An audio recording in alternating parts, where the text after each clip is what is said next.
Hello guys, स्वागत है आपका एक बार फिर अपने इस चैनल पर। और आज का टॉपिक होगा balanced chemical equation and unbalanced chemical equation. क्या होती है बैलेंस्ड केमिकल इक्वेशन और क्या होती है अनबैलेंस्ड केमिकल इक्वेशन। बहुत ही इंपॉर्टेंट टॉपिक है गाइस।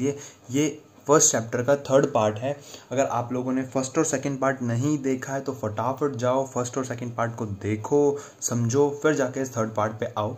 दरअसल जो बैलेंस्ड केमिकल इक्वेशन, बैलेंसिंग का जो पॉइंट है, बैलेंसिंग मेन जो है वो आपका 10th 11th 12th हर जगह काम आएगी। इवन आगे भी आपके काम आएगी। अगर आप लोग साइंस साइड्स लेते हैं, साइंस स्ट्रीम लेते हैं आगे 11th 12th में, तो आपके बहुत काम आने वाली है बैलेंसिंग।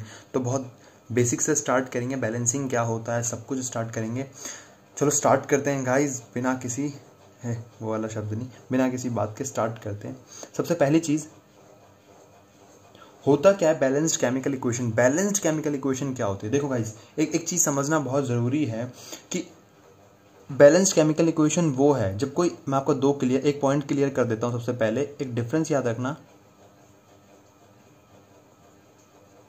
Elements, compound. देखो गाइज, एलिमेंट्स क्या होते हैं? एलिमेंट्स वो होते हैं जो एक ही तरीके के एटम से मिलकर बनते हैं। जो एक ही तरीके के एटम से मिलकर बनते हैं उन्हें एलिमेंट्स कहते हैं। For example gold Au, silver Ag, carbon C, copper Cu, calcium Ca, एक ही तरीके के एटम से मिलकर बने हुए हैं। ये क्या है? नाइट्रोजन हो गया, ऑक्सीजन हो गया। जब तक इन पे कोई दूसरा एटम नहीं है, ये क्या है? एलिमेंट्स है। कंपाउंड क्या है? जब दो या दो से ज्यादा एलिमेंट आपस में मिलते हैं, जब दो या दो से ज्यादा एलिमेंट आपस में मिलते हैं तो कंपाउंड बनाते हैं। फॉर एग्जांपल हाइड्रोजन और ऑक्सीजन मिलकर क्या बनाता है? H2O, ये एक कंपाउंड है। CO2, ये एक कंपाउंड है। तो गाइस, आप लोगों की बात समझ में आ रही है? एलिमेंट और कंपाउंड में डिफरेंस क्या है? एलिमेंट एक ही तरीके के एटम से मिलकर बनते हैं और कंपाउंड जब दो या दो से ज्यादा एलिमेंट आपस में मिलते हैं। जब दो या दो से ज्यादा एलिमेंट्स आपस में मिलते हैं तो उसे क्या बोलते हैं? कंपाउंड। क्या बनता है? कंपाउंड। ओके गाइस, तो बात करते हैं बैलेंस्ड केमिकल इक्वेशन की। बैलेंस्ड केमिकल इक्वेशन क्या होता है? ध्यान से देखना, एग्जांपल लिख रहा हूं मैं, एग्जांपल के जरिए आप लोगों को क्लियर करना चाहूंगा बैलेंस्ड केमिकल इक्वेशन।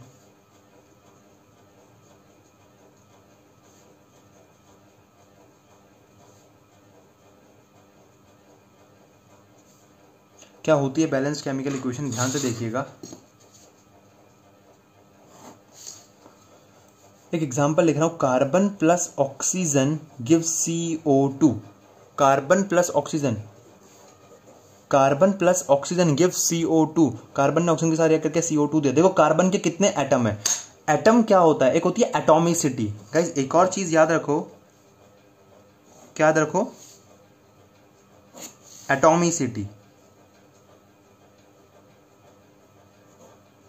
एटॉमिसिटी क्या होता है? Number of atom present, number of atom present in a molecule और इन अ एलिमेंट, जो भी बोल सकते हो आप। एटॉमिसिटी के नंबर ऑफ एटम प्रेजेंट है। कार्बन के कितने नंबर ऑफ एटम प्रेजेंट है यहाँ पे? आप लोग कहोगे तो यहाँ पे तो एक भी नहीं दिख रहा। दरअसल यहाँ पे है वो एक, ये रहा। एक को लिखना ना लिखना एक ही है, इसलिए एक को लिखते भी नहीं है। काफी इक्वेशन में देखा होगा आप लोगों ने, एक को शो नहीं करते। तो कार्बन यहाँ पे कुछ नहीं था तो एक है। कार्बन के कितने एटम प्रेजेंट है? एक। कितने एटम प्रेजेंट है यहाँ पे? एक। ऑक्सीजन के यहाँ पे कितने एटम प्रेजेंट है? दो। एटॉमिसिटी को नीचे लिखते हैं, एटॉमिसिटी को नीचे लिखते हैं। तो कार्बन का एक एटम प्रेजेंट है, ऑक्सीजन के दो एटम प्रेजेंट है। अब मैं बात करता हूं प्रोडक्ट की। प्रोडक्ट में कार्बन के कितने एटम है? भैया यहाँ पे तो एक भी नहीं है। अभी तो बताया, जहां पे कुछ नहीं होता वहां पे क्या होता है? एक। तो कार्बन के कितने एटम प्रेजेंट है यहाँ पे? एक। और ऑक्सीजन के कितने एटम प्रेजेंट है यहाँ पे? दो। तो गाइस जरा देखो, बैलेंस्ड केमिकल इक्वेशन उस इक्वेशन को कहा जाता है, बैलेंस्ड केमिकल इक्वेशन उस इक्वेशन को कहा जाता है जिसमें रिएक्टेंट के एलिमेंट्स के एटम बराबर हो प्रोडक्ट के। मतलब एटम्स, नंबर ऑफ एटम बराबर होने चाहिए, नंबर ऑफ एटम्स बराबर होने चाहिए, नंबर ऑफ एटम्स बराबर होने चाहिए। कार्बन का एक एटम है तो यहां पे भी कार्बन का एक एटम है। ऑक्सीजन के यहां पे दो एटम है तो ऑक्सीजन के यहां पे कितने हैं? दो एटम है। मतलब ये क्या है? एक बैलेंस्ड केमिकल इक्वेशन है। मतलब जितने नंबर ऑफ एटम एलिमेंट्स के इधर हैं रिएक्टेंट में, उतने ही किधर हैं? प्रोडक्ट में। तो गाइज ये एक बैलेंस्ड केमिकल इक्वेशन है। ऐसी इक्वेशन जहां नंबर ऑफ एटम्स बराबर होते हैं इन्हें कहते हैं बैलेंस्ड केमिकल इक्वेशन। एक सेकेंड एग्जाम्पल लेते हैं इसका। लेट्स सपोज आप लोगों ने बहुत बारी एग्जाम्पल देख लिया, जैसे ही हम जिंक में सल्फ्यूरिक एसिड डालते हैं सब लोगों के मुंह पे जवाब आ गया, क्या बनता है? मैं पता है दिल की बात पढ़ लेता हूं मैं, अब दिल से तुम्हारा ध्यान कहीं और जा रहा हूं, मन की बात पढ़ लेता हूं मैं, अपनी बात को काट रहा हूं। लो मन की बात, जिंक को जैसे ही सल्फ्यूरिक एसिड में डाला जा, भैया नाम लिखना नहीं भूलना, ठीक है? नाम, दो चीजों का नाम नहीं भूलना, एक उसका और एक इनका, जिंक सल्फ्यूरिक एसिड। तो जैसे ही जिंक को सल्फ्यूरिक एसिड में डाला जाता है, जिंक हाइड्रोजन को डिस्प्लेस कर देता है, क्या बनाता है? जिंक सल्फेट प्लस में हाइड्रोजन, प्लस में हाइड्रोजन, प्लस में हाइड्रोजन। ये क्या है? जिंक सल्फेट, और ये हाइड्रोजन है। ओके गाइस, अब ध्यान से देखो, यहां पे जिंक के कितने एटम है? मैं इस रिएक्शन को नीचे एक बार दोबारा लिख देता हूं। जिंक प्लस में H2SO4, it gives zinc sulphate plus में हाइड्रोजन। एक बार जरा ध्यान से देखो, यहां पे जिंक के कितने एटम है? भैया कुछ भी नहीं, अब भाई तो बताया, जहां कुछ नहीं होता वहां पे क्या होता है? एक। तो जिंक के कितने एटम है? एक। अब यहां पे देखो कितने जिंक के एटम है? भैया ZN कुछ नहीं लिखा, अब एक लिखा है वहां पे, ध्यान से देखो। तो जिंक के यहां पे भी एक एटम, रिएक्टेंट में, प्रोडक्ट में भी एक एटम, रिएक्टेंट में भी एक एटम, प्रोडक्ट में भी एक एटम। आओ हाइड्रोजन के पास आओ। हाइड्रोजन के कितने एटम है? यहाँ पे 2। यहाँ पे हाइड्रोजन के कितने एटम है? 2। यहाँ पे सल्फर के एक एटम है, यहाँ पे कितना है? 1। Oxygen 4, oxygen 4। मतलब ये इक्वेशन क्या है? बैलेंस्ड है। मतलब ये इक्वेशन क्या है? बैलेंस्ड है। जितने जिंक के रिएक्टेंट में है एटम उतने ही प्रोडक्ट में है, जितने हाइड्रोजन के रिएक्टेंट में है एटम उतने ही प्रोडक्ट में, जितने सल्फर के इधर बराबर, ऑक्सीजन बराबर बराबर। ये भी क्या है? एक बैलेंस्ड केमिकल इक्वेशन। मतलब फर्स्ट और सेकंड क्या है? ये balanced chemical equation, balanced chemical equation. इसे कहते हैं संतुलित रासायनिक अभिक्रिया। देख रहे हो, हिंदी देख रहे हो अपने भाई की कितनी माशाल्लाह।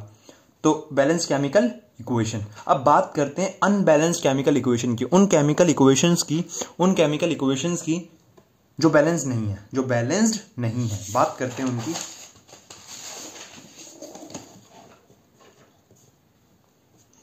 Okay, unbalanced chemical equation, unbalanced chemical equation. आओ बात करते हैं अनबैलेंस्ड केमिकल इक्वेशन की, उन इक्वेशन की जो बैलेंस नहीं है। पहला एग्जांपल लेता हूं मैं एक।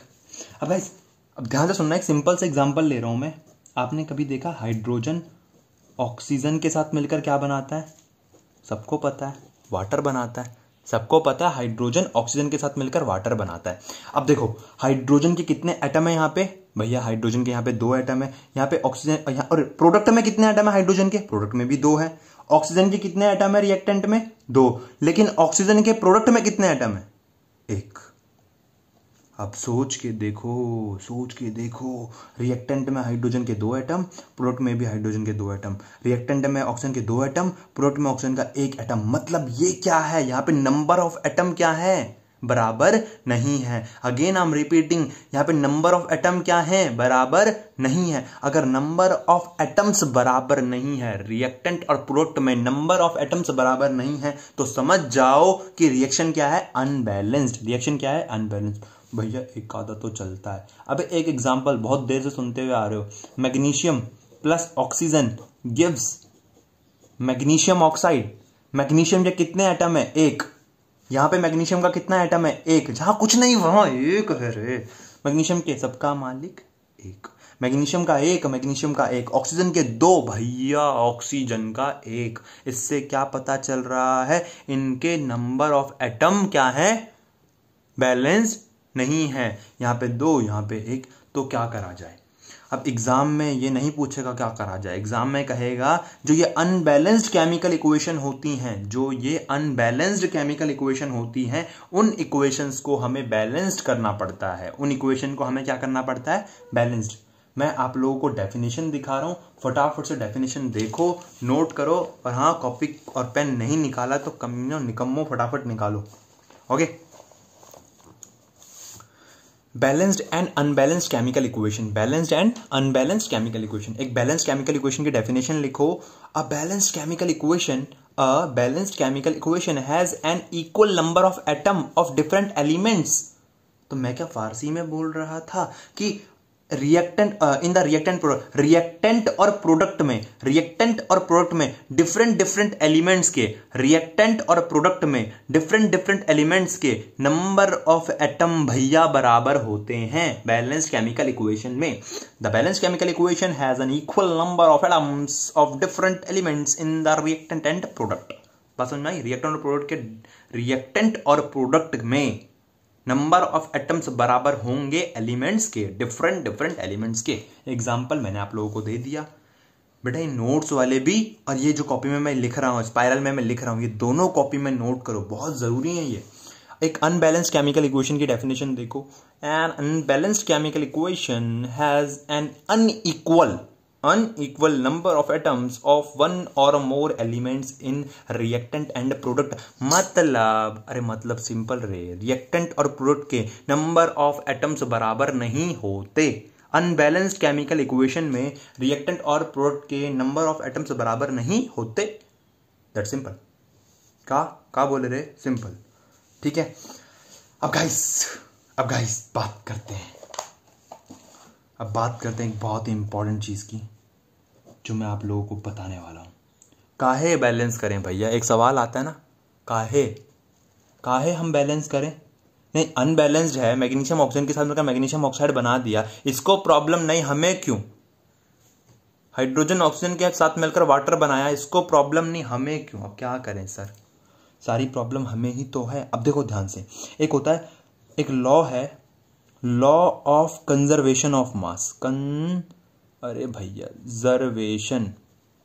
Law of conservation of mass. Law of conservation of mass. देखो गाइस, ये लॉ कहता है, अरे तुम्हें पता है रे, ये लॉ कहता है कि मास can neither be created nor be destroyed. Mass can neither be created nor be destroyed. जब मास को बनाया भी नहीं जा सकता और मास को खत्म भी नहीं किया जा सकता, तो तुम यहां कैसे करे बे? ये लॉ कहता है मास की जगह तुम मैटर भी लिख सकते हो, कोई दिक्कत की बात नहीं है भैया। हमारे मैम ने, सर ने मैटर लिखवाया। मास कैन नाइदर बी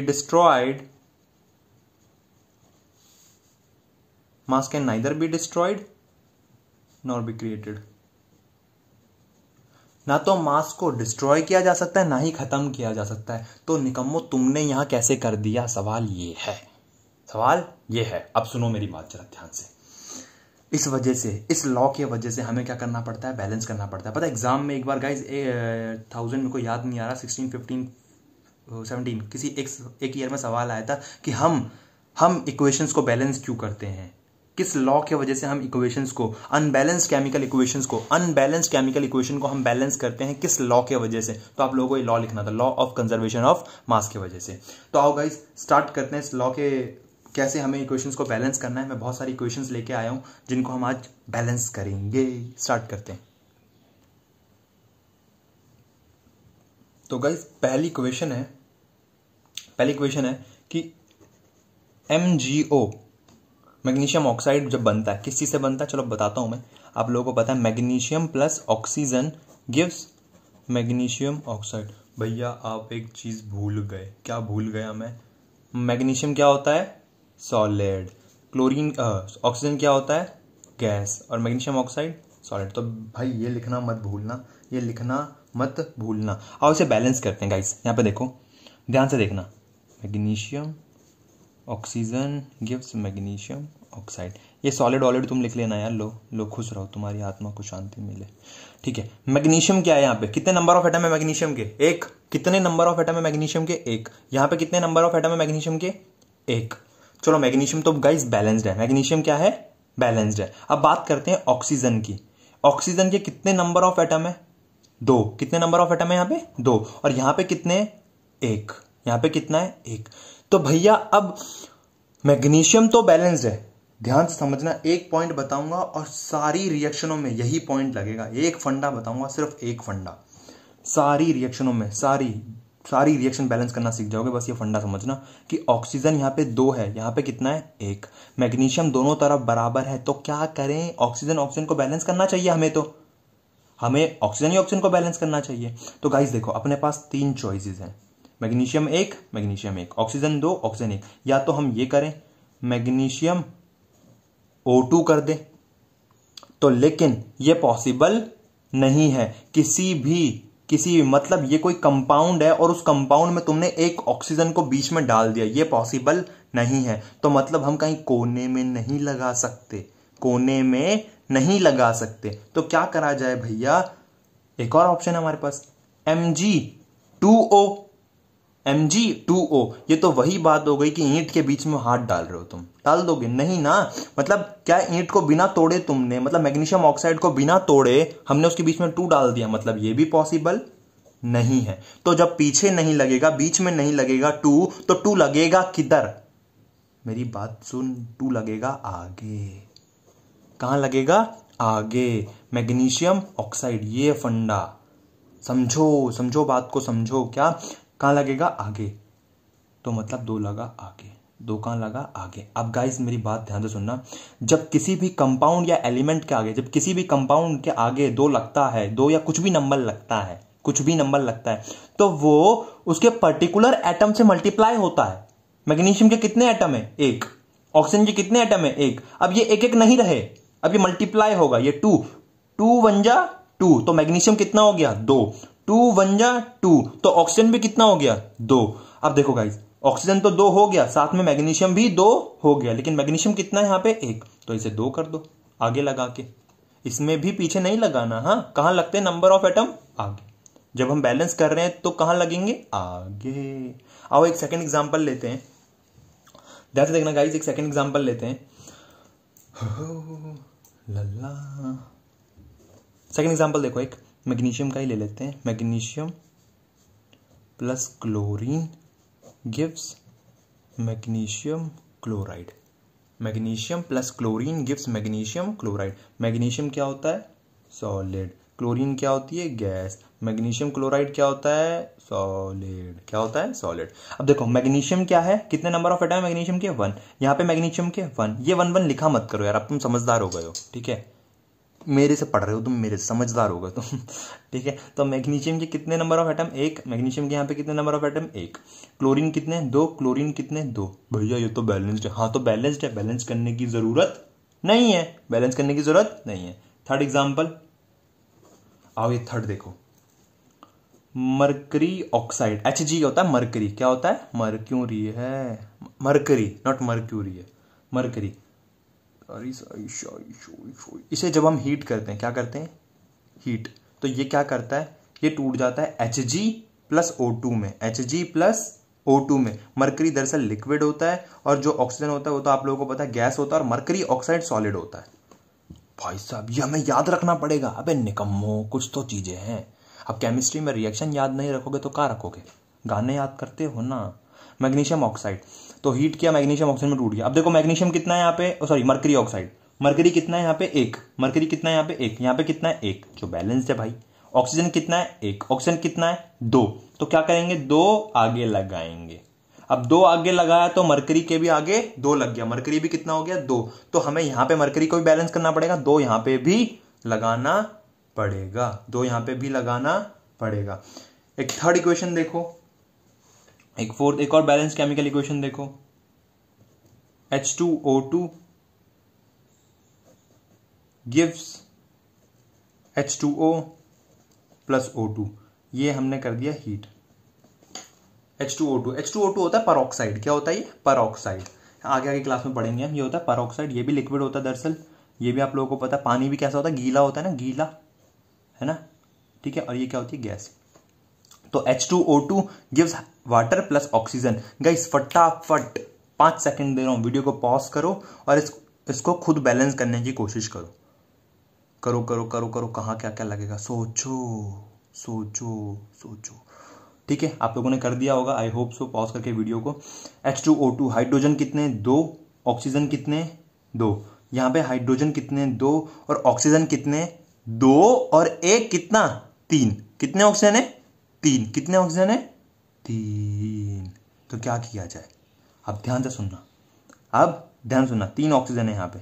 सिंपल सा एक काम करो, हाइड्रोजन दोनों बराबर है, हाइड्रोजन दोनों बराबर है। एक काम करो, अब ऑक्सीजन यहाँ पे 3 है, ऑक्सीजन कितने, 3। कुछ नहीं करना, क्या नहीं करना, पहले तो इसे इवन में कन्वर्ट कर दो। यहाँ पे 1 है, यहाँ पे मैंने 2 लगा दिया, क्या लगा दिया, 2। क्या लगा दिया, 2।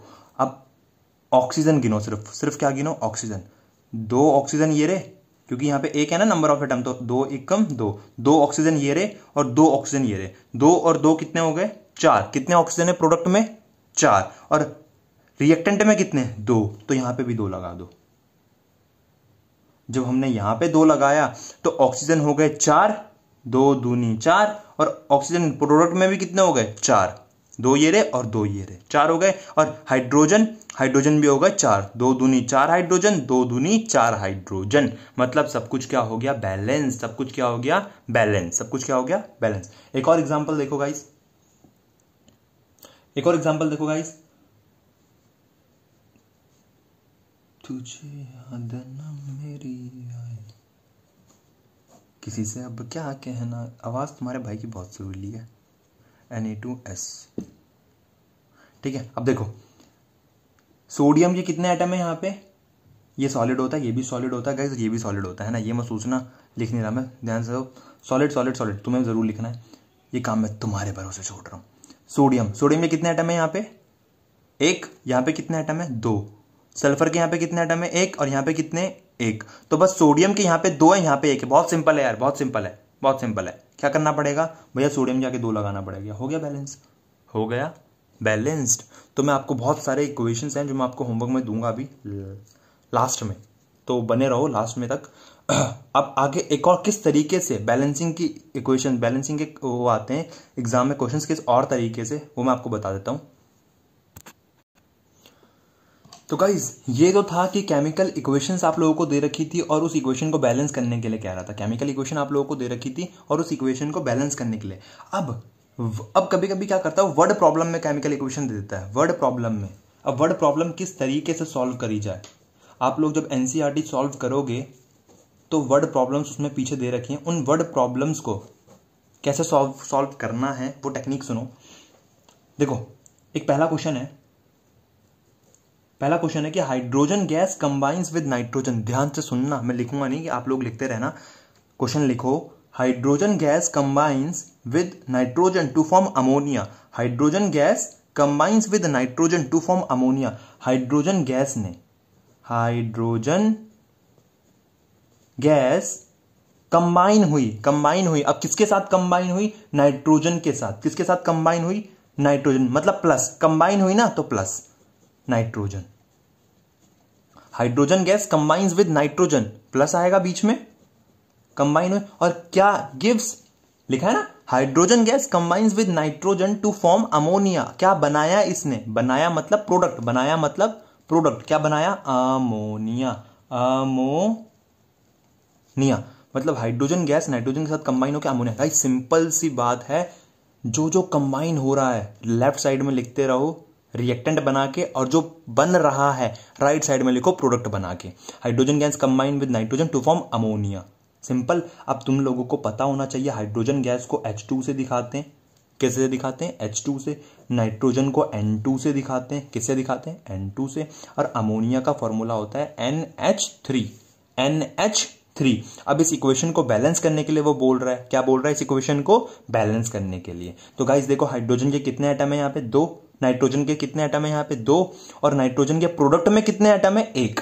तो मतलब नाइट्रोजन के यहाँ पे 2 एटम है और यहाँ पे कितने, 1। तो इसको 2 कर दो, इसको क्या कर दो, 2। अब देखो नाइट्रोजन तो 2 हो गए, नाइट्रोजन तो बैलेंस हो गया, लेकिन अब हाइड्रोजन की बारी। हाइड्रोजन के यहाँ पे कितने एटम है, रिएक्टेंट में 2, और प्रोडक्ट में हाइड्रोजन के कितने एटम है, 2 3 या 6। कितने एटम है, 6। तो 6 है, यहाँ पे 2 है। अब ऐसा क्या नंबर लगाऊं कि 6 आ जाए, तो भैया 3 लगाओ, 3 दूनी 6। रिएक्शन क्या हो गई, बैलेंस। और नाम लिखना ना भूलें, ठीक है गाइस। एक सेकंड क्वेश्चन इसी तरीके से है, वो कह रहा है hydrogen sulphide gas burns in air, hydrogen sulphide gas burn हुई एयर में, कौन सी गैस? Hydrogen sulphide. सुनो, लिखा क्वेश्चन सुनो जरा, hydrogen sulphide gas burns in air to give water and sulphur dioxide, कह रहा हाइड्रोजन सल्फाइड गैस,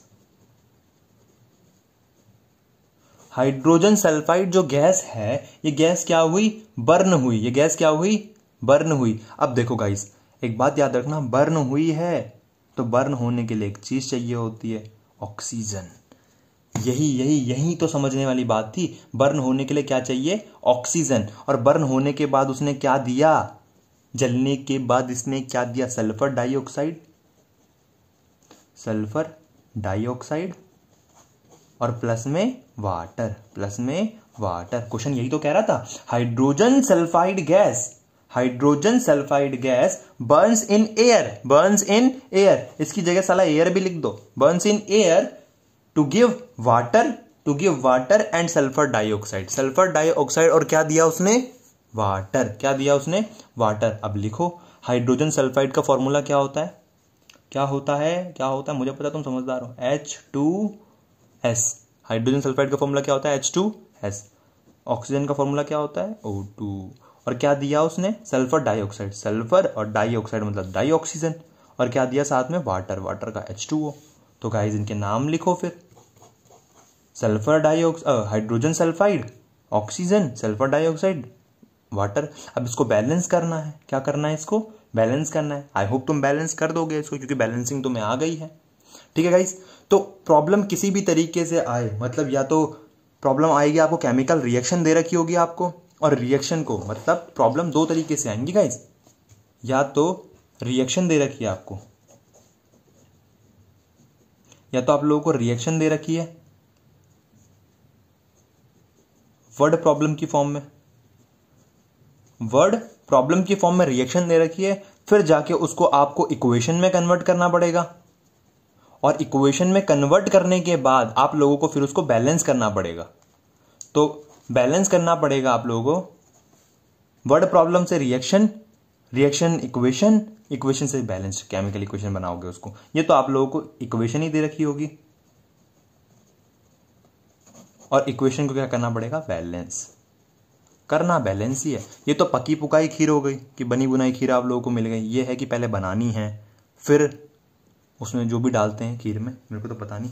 ठीक है, तो वर्ड प्रॉब्लम रिएक्शन में कन्वर्ट, इक्वेशन में कन्वर्ट करना पड़ेगा, फिर इक्वेशन को बैलेंस बनाना पड़ेगा। यहाँ पे और दो केसेस बनते हैं, दो केसेस में से किसी भी तरीके से एग्जाम में आ सकता है, तो आप लोगों को दोनों की प्रिपरेशन होनी चाहिए, दोनों की प्रिपरेशन होनी चाहिए, वर्ड प्रॉब्लम्स की भी और किसकी? इक्वेशन से बैलेंस बनाने की भी। एक प्रॉब्लम और करते हैं कि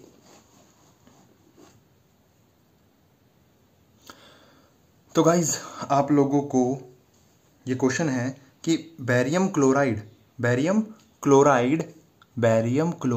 react with aluminium sulphate. Barium chloride किसके साथ रिएक्ट हुआ? Aluminium sulphate. गाइज सबसे पहले तो आप लोगों को फॉर्मूला पता होना चाहिए यार कि किसके फॉर्मूले क्या है। अब जैसे कि आप लोगों को पता है बैरियम क्लोराइड का फॉर्मूला क्या होता है? BaSO4, सॉरी बैरियम सल्फेट हो गया, sorry barium chloride BaCl2, barium chloride का फॉर्मूला ये हो गया BaCl2। ये रिएक्ट हुआ किसके साथ? एल्यूमिनियम सल्फेट के साथ। एल्यूमिनियम सल्फेट आप लोगों को पता होना चाहिए, एल्यूमिनियम सल्फेट का फॉर्मूला क्या होता है?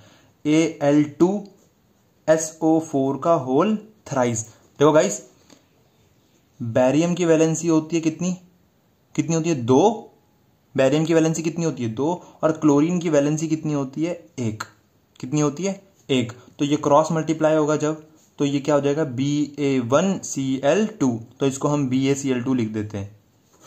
उसी प्रकार जो एल्यूमिनियम सल्फेट होता है, आप लोगों को पता है एल्यूमिनियम की वैलेंसी 3 होती है, और SO4 आयन होता है जो वो 2 में टूटता है, 2 में, तो ये 2 इसके पास चला जाता है और ये 3 इसके पास, तो ये क्या बनता है?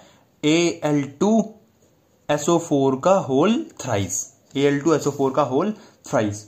तो आप लोगों को पता है, हाँ, तो ये देखिएगा इसको, barium chloride react with aluminium sulphate, barium chloride react with aluminium sulphate to give what, क्या दिया इसने, एल्यूमिनियम क्लोराइड। एल्यूमिनियम क्लोराइड, और एल्यूमिनियम क्लोराइड का फॉर्मूला होता है AlCl3, AlCl3 प्लस में precipitate of barium sulphate, barium sulphate. तो guys पता होना चाहिए आप लोगों की फॉर्मेशन जो हो रहा है वो फॉर्मेशन किस तरीके से हो रहा है, जो फॉर्मेशन हो रहा है वो किस तरीके से हो रहा है। बैरियम क्लोराइड था, ठीक है, एल्यूमिनियम सल्फेट के साथ रिएक्ट हुआ, एल्यूमिनियम सल्फेट के साथ रिएक्ट हुआ, और क्या बनाया उसने, एल्यूमिनियम क्लोराइड प्लस में बैरियम सल्फेट, प्लस में बैरियम सल्फेट। अब देखो गाइस एक चीज़ ध्यान से देख लो कि ये कैसे कैसे बने, कैसे इनके फॉर्मूले कैसे हैं। तो देखो फॉर्मूले के लिए सिंपल सी मैं जो बचपन से एक चीज़ देखता हूँ, आप लोगों को बस एक चीज़ पता होनी चाहिए कि उसके वो कितने आयंस में टूट रहा है या उसकी वैलेंसी क्या है। अगर मैं बात करता हूँ बैरियम क्लोराइड की कि BaCl2 कैसे पता लगा भैया हमें कि BaCl2 है। देखो गाइज बैरियम, ये रहा क्लोरीन, बैरियम की वैलेंसी कितनी होती है, 2, और क्लोरीन की वैलेंसी कितनी होती है, 1। तो जब ये वैलेंसी इनकी क्रॉस मल्टीप्लाई होती है, फिर आप लोगों को पता है जब कंपाउंड बनता है तो क्रॉस मल्टीप्लाई होकर क्या बना, BaCl2, 1 लिखने की जरूरत होती नहीं है, तो क्या बना, BaCl2। उसी प्रकार अगर मैं बात करूं Al2SO4 होल थ्राइस की, तो एल्यूमिनियम की वैलेंसी कितनी होती है, 3। एल्यूमिनियम की वैलेंसी 3 होती है, आप लोगों को पता है एटॉमिक नंबर इसका 13 होता है, तो वैलेंसी कितनी हो गई, 3, 2, 8, 3 हुई ना इलेक्ट्रॉनिक कन्फिगुरेशन। और SO4 जो आयन है ये 2 माइनस में टूटता है दरअसल, तो 2, तो ये क्रॉस मल्टीप्लाई करो इसको, तो ये क्या बन गया, Al2 इधर आ गया और SO4। अब ये दो चीजें हैं तो ये पूरे होल पे थ्राइस लग जाता है, SO4 का होल थ्राइस। अब मैं बात करता हूं दो और की कि कैसे पता लगा हमें कि AlCl3, एल्यूमिनियम क्लोराइड का फॉर्मूला AlCl3 होता है। तो ध्यान से देखो, एल्यूमिनियम की वैलेंसी अभी मैंने आप लोगों को बताया 3 होती है। अगर आप लोगों को नहीं पता है तो सबसे पहले 20 तक एटॉमिक नंबर याद करो और उनकी वैलेंसी याद करो। तो 3, और क्लोरीन का एटॉमिक नंबर कितना होता है, 1, तो ये क्रॉस मल्टीप्लाई होगा, तो 1 ही रहता है, तो AlCl3, और 1 लिखने की जरूरत तो होती नहीं, तो एल्यूमिनियम क्लोराइड। अब इसी प्रकार मैं बात करता हूं किसकी, बैरियम सल्फेट की, BaSO4। आप लोगों को पता है बैरियम की वैलेंसी कितनी होती है, 2, और SO4 कितने आयंस में टूटता है, 2, -2 में टूटता है, ये +2 इसकी वैलेंसी होती है, तो ये क्रॉस हो गया, क्या हो गया, क्रॉस। तो ये क्या बना, Ba2SO4 का होल ट्वाइस। 2 से 2 कट जाता है गाइस, 2 से 2 कट जाता है, आप चाहो तो यहां भी काट लो, 2 1 2 2 1 2, 2 से 2 कट गया, क्या बना, BaSO4, BaSO4। तो आप लोगों को पता होना चाहिए ये किस तरीके से हो रहे हैं। बाकी बैलेंसिंग पूरा अच्छे तरीके से मैं उम्मीद करता हूँ आप लोगों का क्लियर हो गया हो कि बैलेंसिंग करने की जरूरत है क्यों, balanced chemical equation, unbalanced chemical equation क्या होती हैं। आज जो हम लोगों ने पढ़ा वो ये है कि सबसे पहली चीज जो हम लोगों ने पढ़ी वो यही कि बैलेंस्ड केमिकल इक्वेशन और अनबैलेंस्ड केमिकल इक्वेशन क्या है, बैलेंस करना क्यों जरूरी है। सेकंड पार्ट में हम लोगों ने पढ़ा कि बैलेंस करना क्यों जरूरी है, क्या है, law of conservation of mass. अगर क्वेश्चन आता है कि बैलेंस करना क्यों जरूरी है, किस लॉ की वजह से हम बैलेंस करते हैं इक्वेशंस को, तो law of conservation of mass, इसकी वजह से हम क्या करते हैं, इक्वेशंस को बैलेंस करते हैं। और गाइज फिर हम लोगों ने पढ़े, देखे एग्जाम्पल्स देखे, हम लोगों ने बहुत सारे एग्जाम्पल्स देखे कि कैसे इक्वेशंस को बैलेंस करना चाहिए। देन उसके बाद वर्ड प्रॉब्लम्स देखी कि वर्ड प्रॉब्लम्स अगर आ जाती हैं तो वर्ड प्रॉब्लम्स को किस तरीके से फेस करना है, ठीक है गाइज। कैसे कंबाइन हो रहा है तो रिएक्टेंट में लिखो, प्रोडक्ट बन रहा है तो प्रोडक्ट में लिखो, जो प्रोड्यूस हो रहा है प्रोडक्ट में लिखो। उसके बाद लास्ट में हम लोगों ने एक चीज देखी कि आप लोगों को पता होना चाहिए कि जो ये बन रहे हैं बैरियम क्लोराइड या जो भी ये कंपाउंड्स बन रहे हैं, ये कंपाउंड बन कैसे रहे हैं, ये 2 3 ये नंबर लग कहाँ से रहे हैं। Okay guys, I hope so आप लोगों को समझ में आया हो और समझ में आया होगा। नहीं तो बाकी आपकी कोई भी इंक्वायरी, कोई भी डाउट वगैरह होता है, आप लोग मुझे व्हाट्सएप कर सकते हैं, मेल कर सकते हैं, या फिर इंस्टाग्राम पे कुछ भी मैसेज वगैरह सेंड कर सकते हैं, पूछ सकते हैं अपने डाउट, कमेंट सेक्शन में पूछ सकते हैं आप अपने डाउट।